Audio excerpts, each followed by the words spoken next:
اماں ابا سے بات ہوئی کیا؟ میرے بڑے بیٹے نے آنسوؤں کے باڑ روکتے ہوئے امید بھری نظروں سے میری طرف دیکھا تھا۔ میں نے مایوسی سے نظریں اٹھا کر گیٹ کی طرف دیکھنا شروع کر دیا تھا۔ بہت سے منظر میری آنکھوں کے سامنے دھندلانے لگے۔ وہ اسی گیٹ سے تو گھر سے رخصت ہوئے تھے جب وہ سعودیہ جا رہے تھے۔ آج اتنے برس ہو گئے تھے، انہوں نے پلٹ کر خبر تک نہیں لی تھی۔ بیٹے کو کیا جھوٹی امیدیں تھماتی، جبکہ اب وہ 10 برس کا ہو چکا تھا۔ اب کوئی بچہ نہیں رہا تھا جو اس کو میں زندگی کے حقائق سے روشناس نہ کراتی۔ میں ان کو کمزور نہیں کرنا چاہتی تھی۔ وہ اسی آس پر جینے لگے کہ ایک روز ان کے والد آئیں گے اور سب کچھ ٹھیک ہو جائے گا۔ میں نے 6 برس انتظار کیا۔ شوہر ایسا سعودیہ گیا کہ واپس ہی نہ آیا، یہاں تک کہ کتنے ہی خط لکھ ڈالے۔ کئی ایسے لوگ جو سعودیہ جا رہے تھے، ان کو شوہر کا پتہ اور نام بتایا کہ وہ لوگ میرے شوہر کی خیریت دریافت کر کے مجھے اطلاع کر سکیں، مگر ہر کوئی ہر بار ناکام لوٹتا۔ اب تو وہ لوگ مجھے پاگل سمجھنے لگے تھے۔ کچھ کہتے کہ تمہارا شوہر انتقال کر چکا ہے، تو کوئی یہ بہانہ بنا دیتا کہ اگر کال نہیں اٹھا رہا، خط کا بھی جواب نہیں دے رہا، کہیں سے اس کی معلومات نہیں مل رہی، تو سمجھو کہ وہ جیل میں ہوگا۔ ہو سکتا ہے کوئی غیر قانونی کام کرتے ہوئے پکڑا گیا ہو اور اسے جیل کی بھیانک زندگی گزارنی پڑی ہو۔ لوگوں کی باتیں سن سن کے دل میں ہول اٹھنے لگتے تھے۔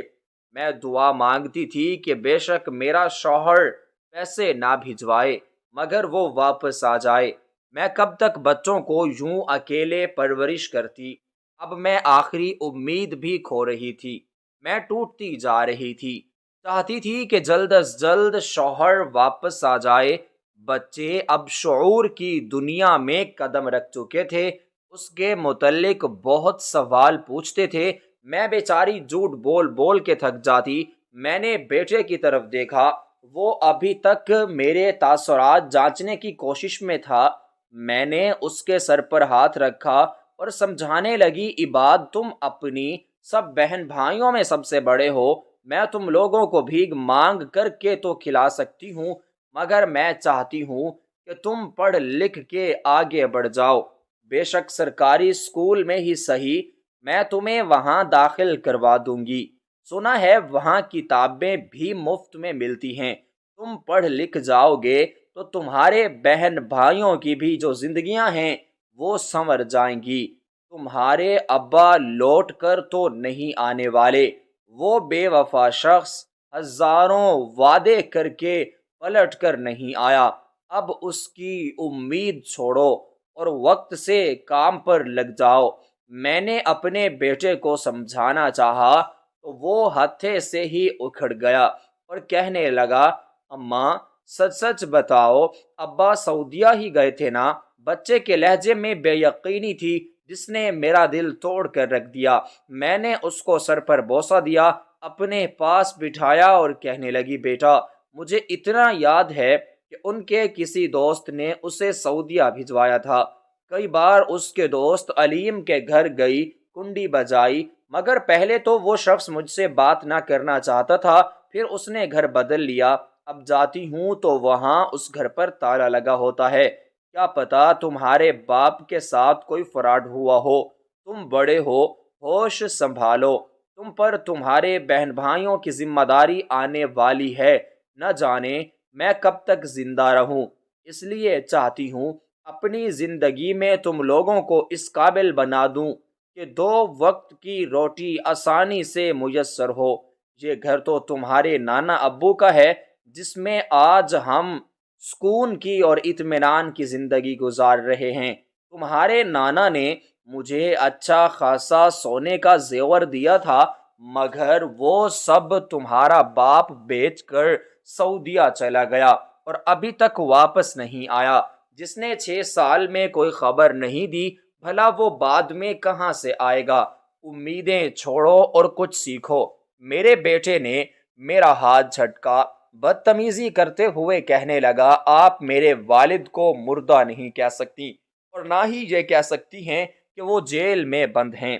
میں خود اپنے والد کو ڈھونڈ لوں گا، ہمیں آپ کی ضرورت نہیں ہے، آپ بہت بری ہیں۔ وہ بچہ تھا ہر بات سے انجان، میرے سے ہاتھ چھڑوا کے گھر سے باہر نکل گیا۔ روتے ہوئے میں اپنا سر پیٹ کر رہ گئی۔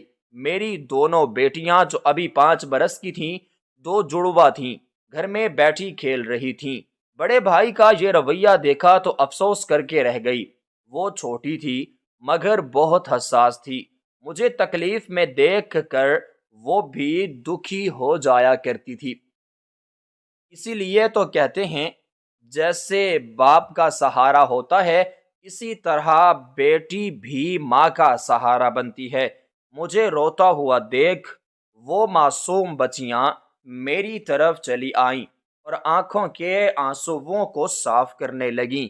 بچیوں کو اس طرح دیکھ کر میری ہنسی نکل گئی۔ ایسے بچوں کے ہوتے ہوئے بھلا مجھے کیوں اداس ہونا تھا؟ مجھے آج بھی یاد ہے جب اماں سلائی سیکھنے کے لیے بولتی تھی تو میں کہتی تھی کہ مجھے کیا ضرورت ہے، آپ میرے کپڑے سی دیتی ہیں، یہی کافی ہے۔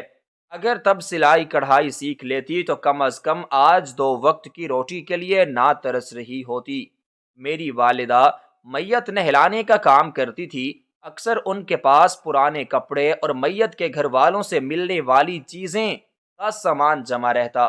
جب وہ زندہ رہیں تو کمرہ سامان سے بھرا رہتا، ان کے جانے کے بعد ہر چیز سونی ہو گئی۔ ابا اماں کے مرنے کے محض 1 ہفتہ زندہ رہے، اس کے بعد وہ بھی اپنے خالق حقیقی سے جا ملے۔ میں اپنے والدین کی اکلوتی بیٹی تھی، انہوں نے مجھے اتنے لاڈ پیار سے پالا کہ مجھے کام کرنے کی عادت نہیں تھی۔ انہی دنوں ایک ایسے خاندان سے رشتہ آیا جو جوائنٹ فیملی سسٹم میں رہتے تھے۔ لڑکا اچھا کما رہا تھا، ماں بابا نے فوراً ہاں کر دی۔ میری شادی شعیب سے ہو گئی۔ وہ بہت اچھے تھے، میرا ہر طرح سے خیال رکھتے تھے، مگر میری ساس اور جیٹھانیاں عجیب تھیں، وہ مجھے پسند نہیں کرتی تھیں، ہر وقت تانے دیتی اور مجھ پر زندگی تنگ کر کے رکھ دیتی۔ مجبوراً مجھے اور میرے شوہر کو علیحدہ ہونا پڑا۔ انہی دنوں میرے شوہر نے سعودیہ جانے کی کوششیں شروع کر دیں، کیونکہ وہ چاہتے تھے کہ اتنی رقم کما لیں کہ بچوں کے مستقبل سنور جائیں۔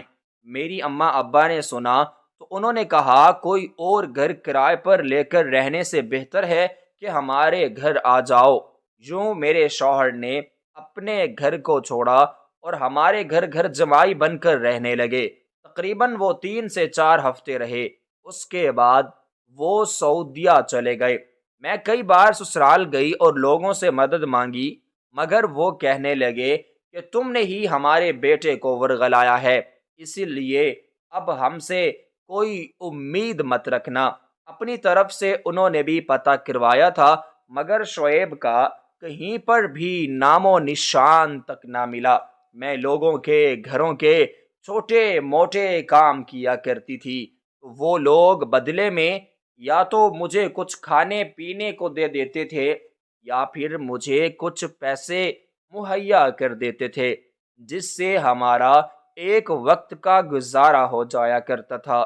میرے شوہر نے مجھ سے وعدہ لیا تھا کہ میں کبھی بھی کوئی ایسا کام نہیں کروں گی جس سے ان کی عزت خراب ہو، اس لیے میں کسی کے گھر نوکرانی بن کے کام نہیں کر سکتی تھی۔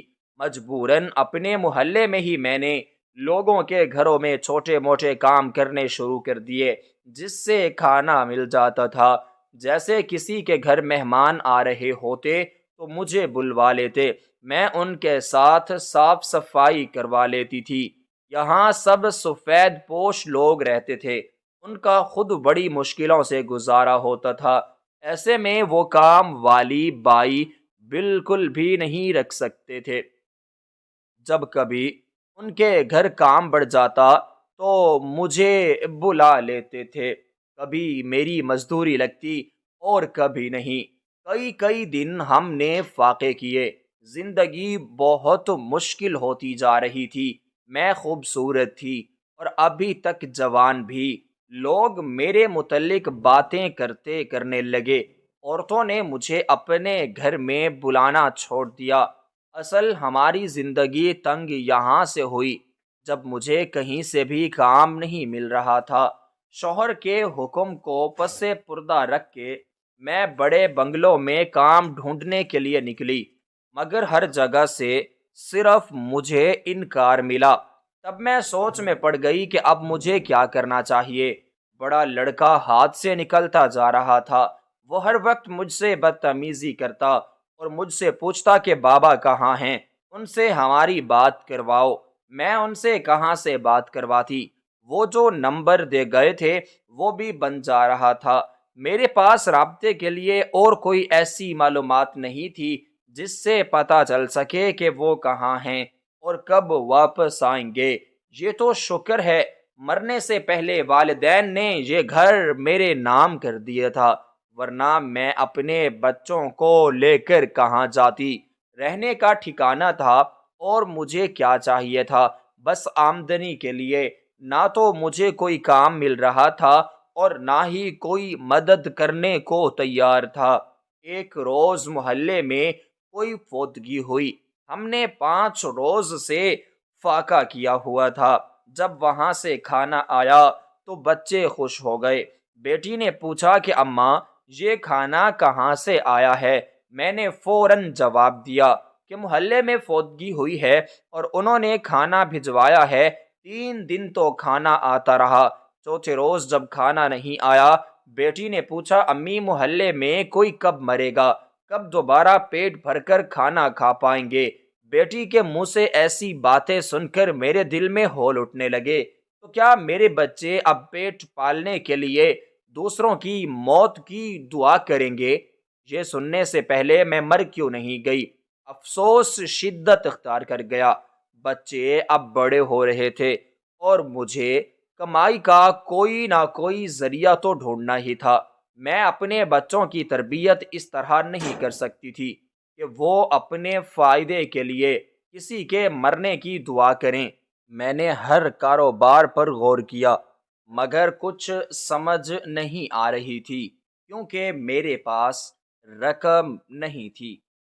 ایک روز میں پھل بیچنے والے کی دکان پر گئی اور اس سے جا کر درخواست کی کہ اگر کوئی کام ہے تو مجھے رکھ لیجئے، میں ہر طرح کا کام کاج کرنے کو تیار ہوں۔ اس نے مجھے گلے سلے پھڑ نکالنے کے لیے رکھ لیا۔ میں صبح کے وقت جاتی، اس آدمی کے آنے سے پہلے اس کی ریڑھی سجا دیتی۔ وہ مجھے مہینے کا 2000 دینے لگا تھا۔ میں خوش ہو گئی۔ بچے جو فاقے سے تنگ تھے اب وہ بھی مطمئن ہو گئے تھے۔ جب ان سے کوئی پوچھتا کہ ان کی ماں کیا کام کرتی ہے تب وہ فخر سے بتاتے کہ ہماری ماں پھلوں کی ریڑھی لگاتی ہے۔ آج تک ان کو لگتا تھا کہ ان کی ماں بھیک مانگ کر انہیں کھلاتی ہے۔ وہ لوگوں کے صدقے یا پھر خیرات میں دی ہوئی چیزیں کھاتے رہتے ہیں، مگر اب سب کچھ بدل رہا تھا۔ بیٹا جو پہلے ہر وقت ناراض رہتا وہ بھی اپنی پڑھائی پر توجہ دینے لگا تھا۔ سرکاری اسکول تھا، کوئی فیس تھی نہیں۔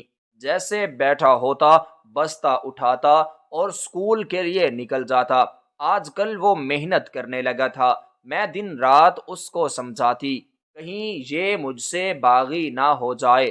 ایک روز میں گھر آ رہی تھی جب سارا دن کھڑے رہنے کی وجہ سے ٹانگیں شل ہو گئیں اور ٹانگیں کانپ رہی تھیں۔ سارا دن شدید گرمی پڑی تھی۔ اب کچھ بہتر موسم ہوا تھا۔ تھکاوٹ کے مارے ایک قدم اور نہیں اٹھا پا رہی تھی۔ مجبور ہو کے میں سڑک کے کنارے بیٹھ گئی۔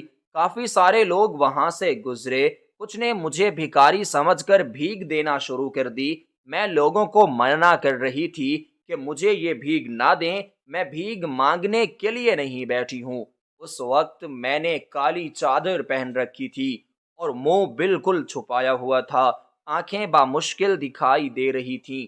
بس پھر کیا، جب میں وہ پیسے لے کر گھر آئی تو دیکھا 3000 سے بھی زیادہ تھے۔ میں حیران رہ گئی کہ اتنی تو میں محنت مزدوری کر کے بھی نہیں کما پاتی۔ جتنا ان لوگوں نے ایک بار میں مجھے دے دیا تھا، میں تو خوش ہو گئی اور سوچنے لگی اگر سارا دن ایسے ہی بیٹھی رہی تو جلد ہی میرے پاس ایک خطیر رقم جمع ہو جائے گی، جس سے میں اپنے بچوں کی تعلیم اور تربیت پر توجہ دے پاؤں گی۔ شاید یہ خدا کی طرف سے اشارہ تھا، کیونکہ میرے پاس اور کوئی کام نہیں تھا۔ اتنے دن ہم نے فاقے کیے تھے، اب لگتا تھا کہ اندھیرے سے نکل کر روشنی کی طرف بڑھ رہے ہیں۔ میں نے بچوں کو بھنک بھی نہ پڑنے دی۔ پھلوں کی ریڑھی لگانے میں خان بھائی کا میں ساتھ دیتی، اور جیسے ہی کام ختم ہو جاتا، شام ہوتے ہی میں سڑک پر نیچے بیٹھ جاتی، کسی کے سامنے ہاتھ نہیں پھیلاتی تھی، چپ چاپ لوگوں کو دیکھتی رہتی۔ وہ خود ہی پیسے میری جھولی میں پھینک کر چلے جایا کرتے تھے۔ میں آج کل بڑی خوش رہنے لگی تھی۔ بچے بھی حیران تھے کہ اچانک سے اتنے پیسے کہاں سے آنے لگے ہیں۔ میں نے بیٹیوں کو بھی اسکول داخل کروا دیا اور بچت کرنے لگی۔ تینوں بچوں کو ہی میں نے سرکاری اسکول میں ڈالا تھا، کیونکہ پرائیویٹ اسکول کے اخراجات میں پورے نہیں کر سکتی تھی۔ پہلے میں چادر میں جاتی تھی۔ ایک روز رات کو ہم کھانا کھا رہے تھے جب میرے بیٹے نے میری قمیض غور سے دیکھتے ہوئے کہا، اماں، شام کو میں آپ کو بلانے گیا تھا، رخسانہ ماسی آئی ہوئی تھی، تب میں نے دیکھا کہ ایک عورت نے بالکل اسی طرح کے کپڑے اپنے وجود پر پہن رکھے تھے اور وہ سڑک پر بیٹھی بھیک مانگ رہی تھی۔ اماں، یہ کتنا عجیب اتفاق ہے نا۔ وہ بچہ تھا، حیران ہو رہا تھا۔ پہلے بارہ اپنے بچے کی ذہانت پر میں دنگ رہ گئی۔ وہ مسکراتے ہوئے کہنے لگا، اماں، آپ کو پتا ہے میں نے اس عورت کو بھیک میں 10 روپے بھی دیے تھے۔ بچے کی بات سن کر مجھے ایسا محسوس ہوا جیسے کسی نے میرے سینے سے دل نکال لیا ہو۔ بڑی مشکلوں سے نوالے حلق سے اتارے۔ اگلے روز میں نے اپنی ماں کا برقع نکالا جو بہت پہلے وہ پہنا کرتی تھی۔ وہ برقع میرے بیٹے نے نہیں دیکھا ہوا تھا۔ میں نے سوچا آج کل یہی پہن کر جایا کروں گی۔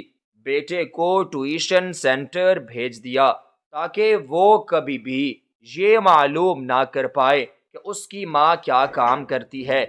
بچوں کو کھانا کھلانے کے بعد جب وہ سو گئے تو میں چپکے سے گھر سے نکلی اور سڑک پر آ کر بیٹھ گئی۔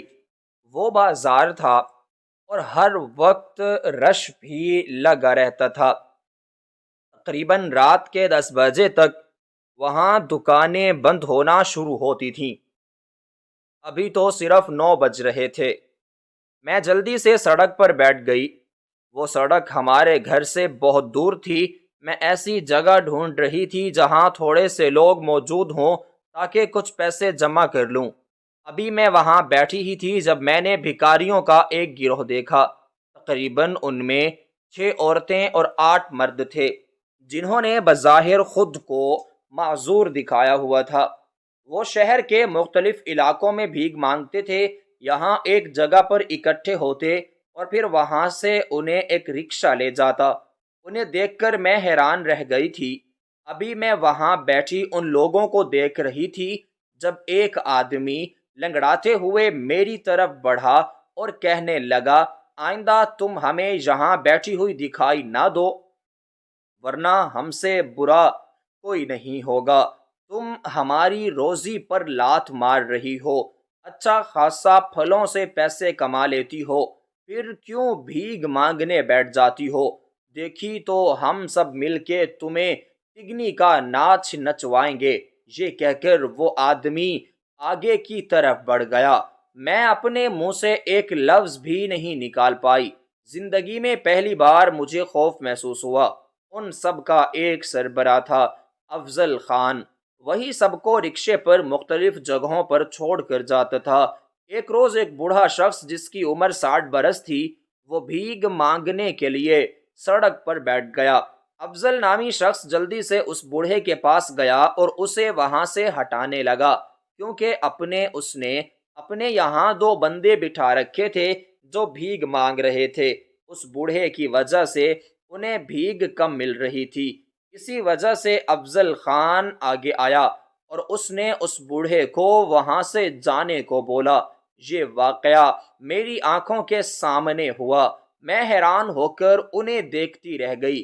تبھی افضل اس آدمی پر زبردستی کرنے لگا کہ یہاں سے ہٹ جاؤ، مگر وہ بوڑھا آدمی جو اندھا ہونے کے ساتھ ساتھ معذور بھی تھا وہ وہیں پر بیٹھا رہا۔ افضل خان نے اسے مارنا پیٹنا، اس پر تشدد کرنا شروع کر دیا۔ لوگ آگے بڑھے اور کہنے لگے کہ کیوں مار رہے ہو؟ تبھی اس نے کوئی جھوٹا بہانہ بنایا اور کہا کہ اس آدمی نے میری جیب سے وائلٹ نکال لیا تھا اور اب یہ مجھے دے نہیں رہا، جبکہ اسی کے پاس موجود ہے۔ لوگوں نے اس کی تلاشی لی تو بوڑھے کی گود میں وہ وائلٹ مل گیا۔ سبھی لوگ حیران تھے۔ وہ بوڑھا اس بات سے انجان تھا، چپ چاپ مار کھاتا رہا۔ وہ بول بھی نہیں پا رہا تھا۔ کمزوری اس پر حد سے زیادہ سوار تھی۔ ایک پل کو تو اس کے دکھ میں مجھے اپنا سگا باپ یاد آیا، مگر میں اس بوڑھے کے لیے کچھ نہیں کر سکتا کیونکہ اب ان لوگوں کی نظر مجھ پر پڑ چکی تھی اور یقیناً وہ مجھ پر بھی کوئی نہ کوئی الزام لگا کر مجھے یہاں سے بھگانے والے تھے۔ حالانکہ سڑک پر مجھے بہت پیسے ملتے تھے۔ یہ واقعہ ہوا تو میں خود بھی ڈرنے لگی۔ اب 1 گھنٹے سے زیادہ بھیگ مانگنے میں نہیں بیٹھا کرتی تھی۔ یہ نہ ہو کہ ان لوگوں کو اندازہ ہو جائے اور وہ لوگ بھی مجھے یہاں سے نکالنے کے لیے کوئی منصوبہ بندی کرنے لگیں۔ اگلے دن میں سڑک پر بیٹھی اپنا ہاتھ پھیلا چکی تھی جب ایک عورت جو معذور تھی وہ میرے ساتھ آ کر بیٹھ گئی اور کہنے لگی، تم نہیں جانتی یہاں بھکاریوں کا ایک نیٹ ورک ہے اور ان کا سربراہ افضل خان ہے۔ وہ آج کل تمہیں یہاں سے نکلوانے کے لیے منصوبہ بندی کر رہا ہے کیونکہ تمہیں ہم سے زیادہ پیسے ملتے ہیں۔ بیٹی، مجھے تم سے ہمدردی ہے، اس لیے بتانے آئی ہوں، یہاں سے کہیں اور بیٹھنے لگو ورنہ انجام کی ذمہ دار تم خود ہوگی۔ یہ کہہ کر وہ آگے بڑھ گئی جبکہ خوف کے مارے میرے ہاتھ کانپنے لگے۔ اس رات بغیر کچھ رقم اکٹھے کیے میں گھر چلی آئی۔ بچوں نے پوچھا، آج کام جلدی ختم ہو گیا؟ تو میں نے کہا، آج زیادہ پھل نہیں تھے اور جتنے بھی تھے وہ جلدی بک گئے، اس لیے میں جلدی چلی آئی۔ میرا بیٹا کہنے لگا، اماں، آم کھانے کو بہت عجیب دل چاہ رہا ہے۔ اگلی دفعہ جب آپ گھر آنا تو آم ضرور لانا۔ اب تو آپ کے پاس بہت پیسے ہوتے ہیں۔ بیٹے کی بات سن کر میں نے اس بات میں سر ہلا دیا اور کہا، ضرور، کل میں ہر حال میں آم لاؤں گی۔ بچے مجھ سے وعدہ لے کر سو گئے جبکہ میں تاروں بھرے آسمان کو دیکھ رہی تھی۔ اگر میرا شوہر زندہ ہوگا تو کہیں شاید وہ بھی انہی تاروں کو دیکھ رہا ہوگا، لیکن زمینی فاصلے کی وجہ سے ہم کتنا دور تھے، نہ جانے اس نے کتنی مصیبتیں سہی ہوں گی۔ اگلی صبح گھر کے کام کرنے کے بعد میں نے بچوں کو اسکول چھوڑا اور پھلوں کی ریڑھی لگانے لگے۔ جب تک خان صاحب آئے تب تک میں ریڑھی لگا چکی تھی۔ خان صاحب نے سر پر ہاتھ رکھا اور بہت ساری دعائیں دیں۔ وہ دونوں میاں بیوی گھر میں اکیلے رہتے تھے اور ان کا گزارا اسی پھلوں کی ریڑھی کی وجہ سے ہو رہا تھا۔ خان بھائی کہنے لگے، کلثوم، اگر تم چاہو تو میں تمہیں ایک سبزی کی ریڑھی لگانے کے پیسے دے سکتا ہوں۔ یہاں پھلوں سے زیادہ سبزیاں بکتی ہیں، کہو تو ریڑھی لگوا دوں۔ میں تو بھیک مانگنے لگی تھی اور پھل فروخت کرنے سے زیادہ پیسے مل رہے تھے۔ میں نے منع کر دیا اور کہا کہ جب میرے پاس پیسے جمع ہو جائیں گے تو تب میں خود ہی کر لوں گی۔ بچوں کے 100 خرچے ہیں، ابھی یہ سب مجھ سے نہیں ہو پائے گا۔ بچیاں گھر جلدی لوٹ آتی ہیں، پھر ان کو بھی سنبھالنا ہوتا ہے۔ بھائی، بڑی مشکل ہو جائے گی۔ میں نے کسی طرح خان بھائی کے سامنے بہانہ بنایا، وہ بیچارے خاموش ہو گئے۔ مجھے کسی چیز کے لیے وہ زیادہ فورس نہیں کرتے تھے۔ میں کافی ویران سے بات کرتی رہی۔ پھل فروخت ہو گئے تو وہ اپنے گھر چلے گئے اور میں چپ چاپ گھر چلی آئی۔ بچیاں گھر آ چکی تھیں۔ سبزی میں نے پکائی تو ان لوگوں نے خوب پیٹ بھر کر کھایا۔ شام ہوتے ہی میں گھر سے نکل گئی۔ خان بھائی ریڈی لگا چکے تھے۔ آج میں تھوڑا دیر سے آئی تھی۔ جب پھل بکے تو خان بھائی نے کہا، تم آج میرے ساتھ چلو، تمہاری بھابھی نے آج بہت لذیذ کھانا بنایا ہے، بہت عرصے بعد تمہیں بھی اچھا کھانے کو مل جائے گا۔ میں نے سہولت سے انکار کر دیا تو خان بھائی چلے گئے، جبکہ میں اپنے ٹھکانے پر واپس آ گئی، جس کے لیے میں شام کو یہاں بازار میں آیا کرتی تھی۔ موقع دیکھتے ہی افضل خان میرے قریب آیا اور کہنے لگا، یہاں سے اٹھ کر چلی جاؤ، مگر میں وہاں سے ہلی نہیں اور چپ چاپ میں نے اسے نظر انداز کیا۔ کافی دیر تو اس نے مجھے وہاں پر برداشت کیا، پھر اس نے اپنے سارے بھکاریوں کو بلا لیا۔ وہ تقریباً 10 سے 15 لوگ تھے۔ میں گھبرا گئی۔ سبھی لوگ اپنے کاموں میں مشغول تھے، ان کا ان بھکاریوں کی طرف کوئی دھیان نہیں تھا۔ تھوڑی دیر بعد میری افضل خان سے بحث ہونے لگی۔ وہ یہاں سے مجھے اٹھ کر جانے کو کہتا اور میں جانے کو تیار نہیں تھی۔ آج تو شب برات تھی، بہت سے لوگ صدقہ خیرات کرنے کو نکلے ہوں گے، یہ سوچ کر میں جانا نہیں چاہتی تھی۔ آگے بچوں کے عید کے کپڑے بھی تو بنانے تھے۔ کافی دیر وہ میرے سر پر کھڑے ہو کر چلاتے رہے۔ ایک تیز ترار عورت میری طرف بڑھی اور کہنے لگی کہ لاتوں کے بھوت باتوں سے نہیں مانتے۔ اس نے آتے ساتھ ایک زور سا تھپڑ میرے منہ پر دے مارا۔ تب مجھے غصہ آ گیا۔ میں نے اپنی جوتی اتار لی اور اس عورت کے کندھے پر دے ماری۔ میں کہاں پیچھے رہنے والی تھی۔ وہ لوگ اپنے حصے کی بھیک مانگ رہے تھے اور میں اپنے حصے کی۔ اب اس میں میری کیا غلطی تھی کہ لوگ مجھے زیادہ بھیک دیا کرتے تھے؟ ہم دونوں میں بحث ہو گئی۔ لوگ ہمیں غور سے دیکھنے لگے تھے۔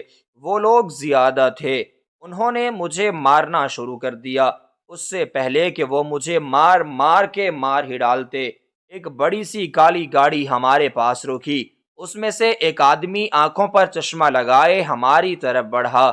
اس نے سارے بھکاریوں کو دور کیا اور مجھے ان کے چنگل سے بچایا۔ جیسے ہی میری نظر اس شخص پر پڑی، پیروں تلے سے زمین کھسک گئی۔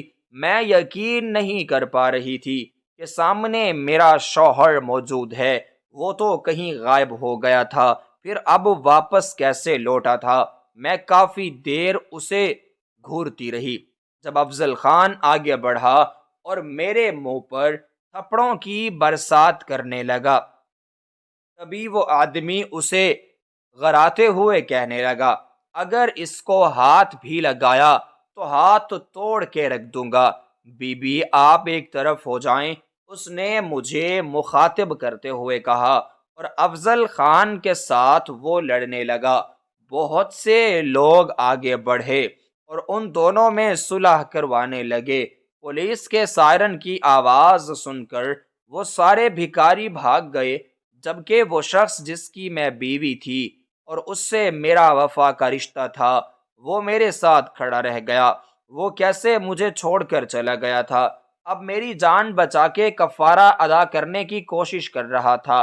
میں نے نفرت سے اس کی طرف دیکھا اور ہاتھ چھڑواتے ہوئے وہاں سے جانے لگی۔ وہ بھی میرے پیچھے پیچھے آنے لگا۔ میں نے کئی بار اسے مڑ کر دیکھا اور آگے چلی گئی۔ میں بھاگ رہی تھی۔ لوگ مجھے پاگل سمجھ رہے تھے۔ آنکھوں سے آنسو بہہ رہے تھے۔ وہ شخص جس کے آنے کے لیے میں نے 6 سال نمازوں میں دعائیں کی، آج جب وہ میرے سامنے تھا تو میں اس کا سامنا بالکل بھی نہیں کرنا چاہتی تھی۔ میں بھاگنے لگی۔ گھر آ کر میں نے سکھ کا سانس لیا تو میرے پیچھے دروازہ بج اٹھا۔ میری آنکھوں سے آنسو بہنے لگے۔ دروازہ کھولا تو سامنے میرا شوہر شعیب کھڑا تھا اور وہ گھر کے اندر داخل ہوا۔ دروازے کو کنڈی لگائی، میرا ہاتھ پکڑا اور کمرے میں آ گیا۔ آتے ساتھ ہی ہاتھ جوڑ کر معافی مانگنے بیٹھ گیا۔ میں نے اسے کہا، اتنے سال تم نے مجھے اکیلا چھوڑ دیا، تمہیں ایک بار بھی مجھ پر ترس نہیں آیا۔ میری آنکھوں سے آنسو متواتر بہ رہے تھے، بچے سو رہے تھے۔ میرا شوہر کہنے لگا، اگر میں نے تمہیں بتا دیا تو شاید تم مجھے مار مار کر اس گھر سے نکال دو گی۔ جب میں سعودی عرب پہنچا، کوئی نوکری نہیں مل رہی تھی، میں نے بھیک مانگنا شروع کر دی۔ جب بھیک مانگنے بیٹھا تو وہاں یہ غیر قانونی تھا۔ ان لوگوں نے مجھے جیل میں بند کر ڈالا۔ بس وہاں ایک عورت نے میری بیل کروا دی۔ میں اسے نہیں جانتا تھا۔ جب میں اس کے گھر گیا، اس سے پوچھا کہ آپ نے میری بیل کیوں کروائی ہے؟ تب وہ کہنے لگی کہ اگر تم مجھ سے نکاح کر لو اور میری ساری دولت پر اور جائیداد کو سنبھال لو تو میں تمہیں آدھے شیئرز دینے کو تیار ہوں۔ یہ باتیں سن کر میں تو سوچ میں پڑ گیا۔ وہ عورت ایسا شوہر ڈھونڈ رہی تھی جو اس کی مرضی کے مطابق چلے، یعنی صرف ایک پیادے کا کام کریں۔ اس کے سسرال والے اس کے خلاف تھے۔ اس کا شوہر ایکسیڈنٹ میں وفات پا چکا تھا، اس لیے وہ عورت خاصی ڈری سہمی رہتی تھی۔ بس اسے ایک ذاتی گارڈ چاہیے تھا جو میری صورت اس سے مل گیا۔ میں نے کئی بار اس کی جان بچائی تو اس نے اچھی خاصی پراپرٹی میرے نام کر دی۔ اس کا ایک بیٹا ہے جو تقریباً 15 برس کا ہے۔ میں نے تمہارے ساتھ بے وفائی نہیں کی، میں نے بس اپنے بچوں کے اچھے مستقبل کے لیے یہ سب کیا ہے۔ وہ میرے سامنے ہاتھ جوڑ کر بیٹھا تھا۔ ایک پل کو تو اپنے شوہر پر مجھے یقین نہیں آیا کہ وہ ایسا بھی کر سکتا ہے، مگر وہ کر چکا تھا۔ مجھے سمجھ میں نہیں آ رہی تھی کہ اسے معاف کروں یا اسے جانے کے لیے بول دوں۔ میں نے اپنے بچوں کی طرف دیکھا، میرا دل گھبرا سا گیا۔ ساری زندگی میں بھیک نہیں مانگ سکتی تھی۔ فوراً میں نے شوہر کو معاف کر دیا اور کہا کہ اگر میں ایک بیوی ہوتی تو شاید تمہیں کبھی معاف نہ کرتی، مگر میں 3 بچوں کی ماں ہوں جن کے مستقبل کی بہت فکر ہے۔ انہی کے مستقبل سنوارنے کے لیے میں بھیک مانگ رہی تھی۔ اگر تم مجھ سے وعدہ کرو کہ تم ہر ماہ ایک معقول رقم بھیجو گے تو میں تمہیں معاف کر سکتی ہوں، صرف اپنے بچوں کی خاطر۔ میرے چہرے کے تاثرات سرد تھے۔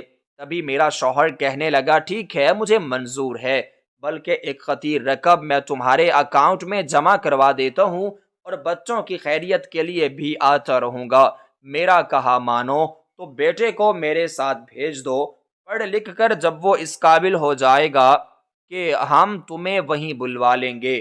میں نے شوہر کی طرف دیکھا اور کہا، جیسے تم آئے ہو 6 سال بعد، کیا چاہتے ہو کہ بیٹا بھی مجھ سے چھن جائے؟ وہ میرا اکلوتا سہارا ہے، اسے تمہارے ساتھ میں نہیں بھیج سکتی۔ شوہر شرمندہ ہو کر بیٹھا رہا۔ بچے صبح اٹھے، باپ سے ملے، بہت خوش ہوئے۔ ہمارے حالات بدل چکے تھے۔ میں نے ایک سلائی سینٹر سے سلائی کا کام سیکھنا شروع کر دیا اور اپنی مشین بھی خرید لی۔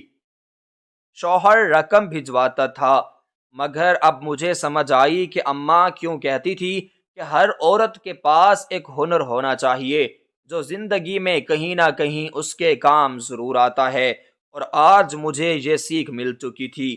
میری بچیاں اب 10 برس کی ہو چکی ہیں، تھوڑی بہت سمجھ بوجھ ہے ان میں نے کم عمری میں ہی انہیں سلائی کڑھائی سکھانا شروع کر دی ہے، کیونکہ میں چاہتی ہوں ان میں کوئی ہنر ہو۔ کئی سالوں سے شوہر ایک خطیر رقم بھجوا رہا ہے، بچے اچھے اسکولوں میں پڑھ رہے ہیں۔ مجھے امید ہے کہ جلد ہی وہ اپنے پیروں پر بھی کھڑے ہو جائیں گے۔ شوہر کو معاف کر کے میں نے بہت اچھا فیصلہ کیا ہے، اگر معاف نہ کرتی تو ساری زندگی پچھتاتی رہتی۔